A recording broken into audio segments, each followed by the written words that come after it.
kuti vanosapota musangano.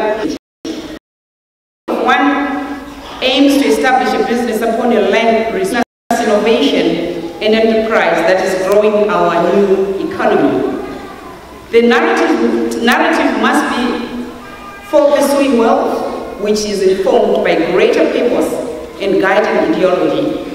Only then will wealth be generational.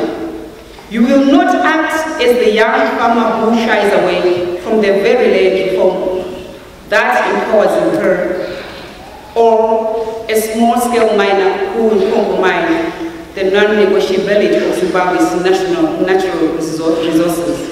Kune vamwe izvozvo vakutoita basa rekutengesera varimi. Ndakanzodaro, but I don't know kuti vanotengesera nasei, because all the land is being declared state. Saka ndizve kuti munhu anokwanisa kuitengesa sei munhu. Asi ndikuziva kuti vari kuisa mafarms kuvarimi.